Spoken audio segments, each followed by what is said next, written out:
Okay, I think our numbers are slowing down a little bit. We've got most people into the webinar, so we will proceed on. Good evening. Welcome everyone who is taking the time to join us tonight. My name is Karen Costantini. I'm a senior planner with the community planning team here at the region. Thank you so much for taking the time out tonight to join us. Development of a new regional official plan has been underway for a few years. Recently, a consolidated draft Niagara official plan was made available to all the public and stakeholders for consultation. This is the first time that all of the chapters and policies have been made available in a single consolidated collection. If you've not had a chance to review the draft consolidated plan, we certainly invite you to do so. It's posted on our website at www.niagararegion.ca/official-plan, and I will put that address into the chat function for everyone. This is the second in a series of virtual public information sessions that we will be holding.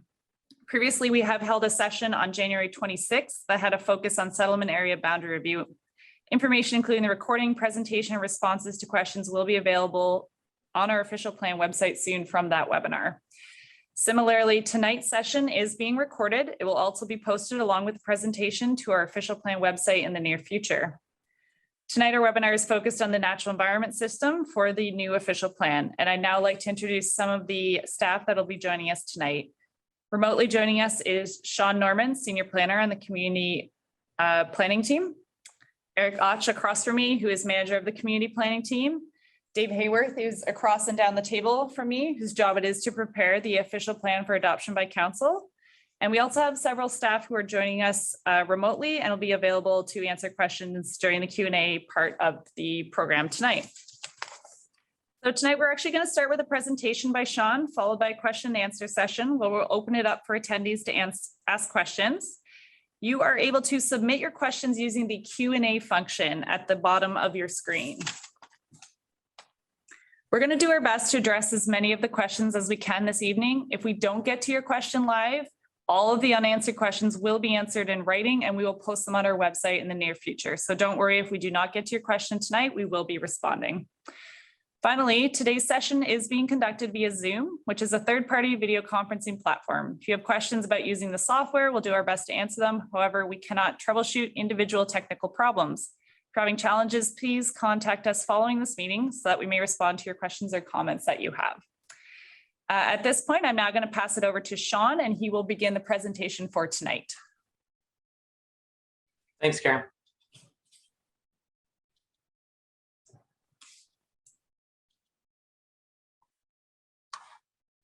I'm sharing my screen and hoping everyone can see it now. Great. So welcome and good evening. My name is Sean Norman and I'm a senior planner in the community and long-range planning team here at the region. As many of you know, over the last several years, the region has been working on preparing a new regional official plan called the Niagara Official Plan. A major part of the development of the plan has been the Natural Environment Work Program. We are here this evening to provide an update on that program and the natural environment system and policies, policies and mapping that are now available for review and comment.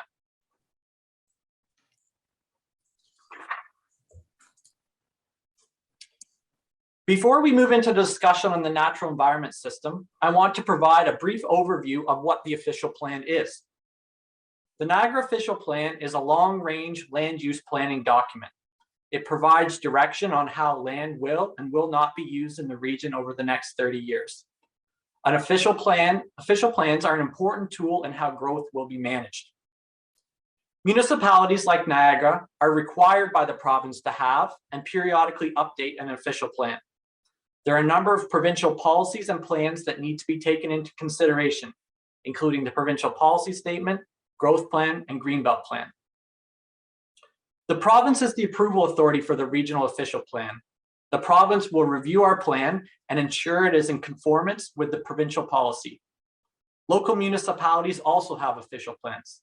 Local plans are required to be in conformance with the regional plan. Further to this, the regional official plan is being completed in conjunction with the Niagara 2051 initiative and requires coordination with other long-term planning, including water and wastewater, transportation, and development charges. The official plan is a comprehensive document and needs to take into consideration a range of regional objectives. An important part of our work is understanding the relationship between all of these objectives and preparing a cohesive set of policies. Additionally, the official plan needs to meet the needs of both current and future residents of the region. In addition to the protection of natural and rural systems, we are also planning for growth. This requires us to plan for housing, support economic development, and have a plan to use our infrastructure efficiently. An overall objective of the plan is to address climate change.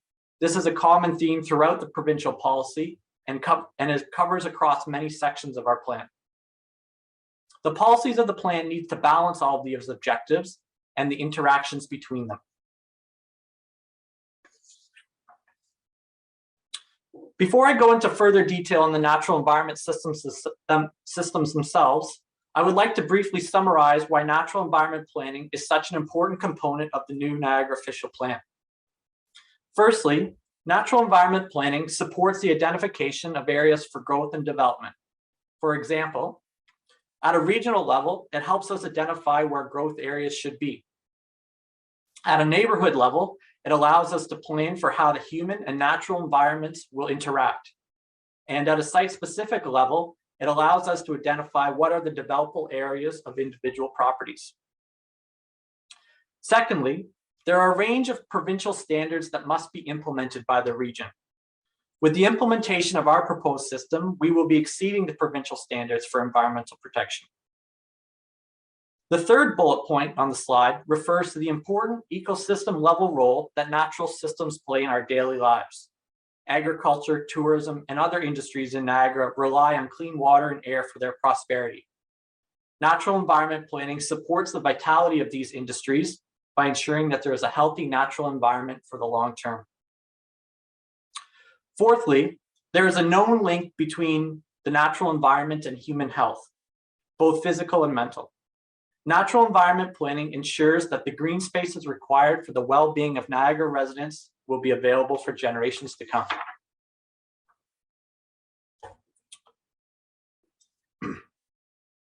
Provincial planning policy requires the region to develop and implement a natural heritage system and a water resource system.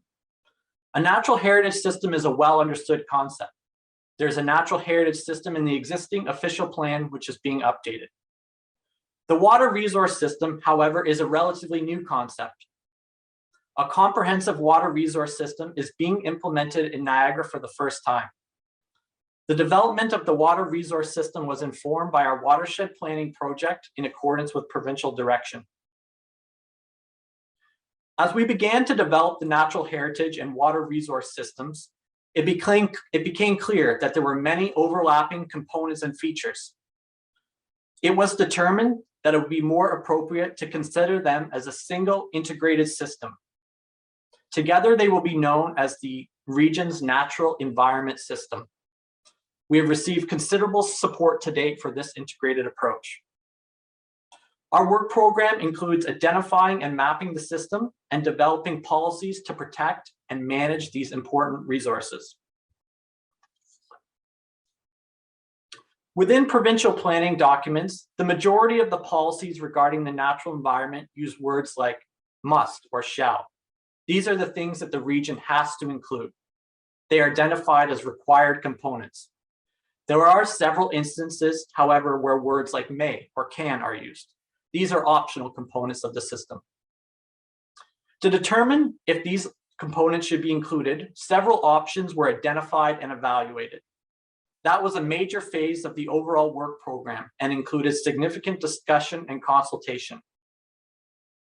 At a special meeting on December 1st, 2021, Regional Council directed staff to move forward with option 3C and to incorporate that into the draft consolidated official plan for further consultation. This has been complete. The draft material presenting tonight is reflective of option 3C. The natural environment system is a region-wide system that includes the provincial natural heritage systems, key natural heritage features, key hydrologic features, natural heritage features and areas, key hydrologic areas, supporting areas and features, linkages, and buffers. For a full list of the individual components and features of the integrated system, please refer to the draft policies or the component and definitions document. Draft material is now available for review and comment. We encourage you to review all of the material together. Mapping, for example, only tells part of the story and needs to be considered together with the policy, as well as the criteria, methodology, and definitions that were used to identify and design the system and that will ultimately be used for its implementation. As a follow-up, we will email all the participants this evening a direct link to each one of these documents and instructions on how to provide comments. Region-wide mapping for the natural environment system is now available for review and comment.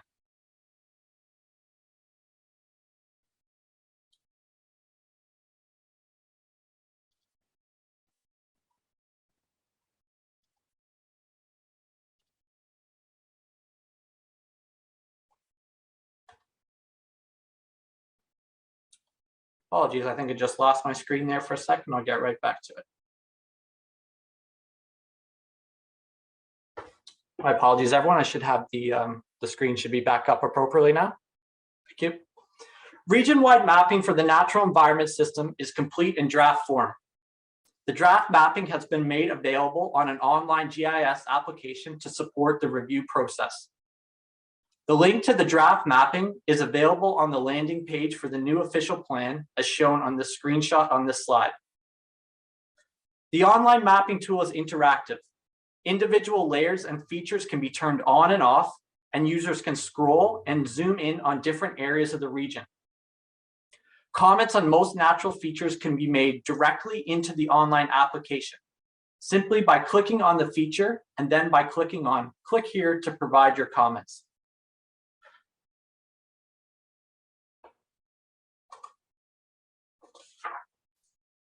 We will also be including traditional PDF style maps as part of the official plan. The PDF maps will be generated using the same data that is used for the online mapping tool. Revisions that are made based on comments received will be reflected in the PDF maps that get included in the official plan. The first map is the Natural Environment System Overlay. This map will show the entirety of the system. The limits of the two provincial natural heritage systems, being the Growth Plan Natural Heritage System and Greenbelt Plan Natural Heritage System, will also be shown on this map. The purpose of this map is to generally screen for the existence of natural features and to make a determination on whether or not a site is within the provincial natural heritage system. The second map proposed to be included as part of the official plan would show many of the individual components and features. Each of these individual features can be viewed using the online mapping tool in much greater detail. It is important to note that different policies apply to different feature types. The draft policy set clearly outlines the policies that would apply to each individual feature. The final map proposed to be included in the plan shows the key hydrologic areas in the region. These include, for example, highly vulnerable aquifers and significant groundwater recharge areas. Again, the extent of these features is available on the online mapping tool, and draft policies are available for review and comment.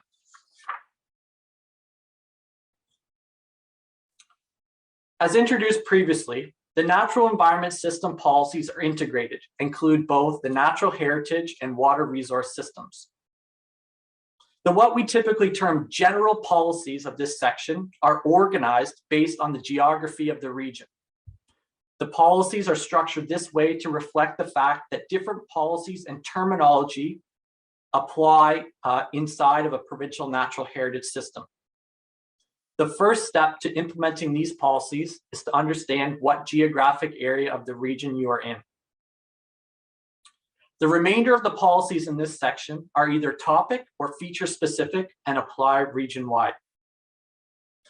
One of the most important things to keep in mind is that natural environment policies and the official plan are primarily triggered if there is a proposed change in land use, a development application, for example. Typically, without an application, there is not a trigger for the policies. There are, however, tools that can apply in these instances, tree bylaws, for example.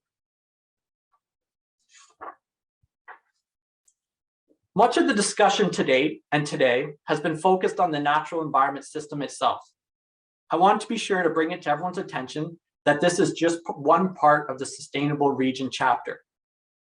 The other subsections shown on this slide all work together for environmental protection in a sustainable region and cover a range of issues from watershed planning to the management of excess soil.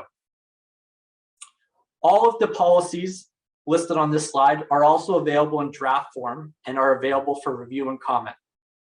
I would encourage you to join us for our planned webinar on February 24th if you have questions on any of these other subsections.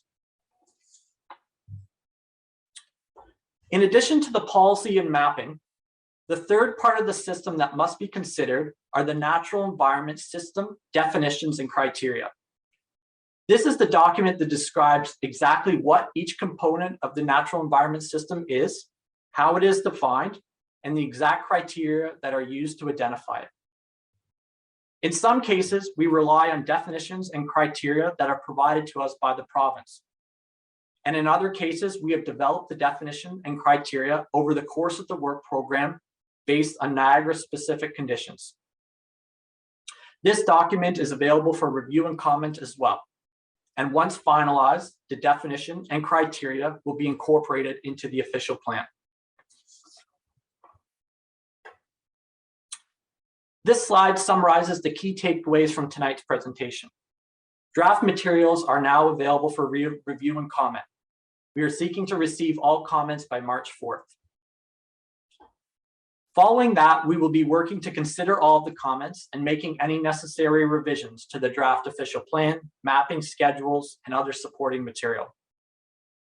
Following that, the next major milestone would be the statutory public meeting for the official plan. This is the formal public meeting that is required by the Planning Act. This is tentatively planned for the spring. The timing will be dependent on the type of comments received and the amount of time required to consider and address them.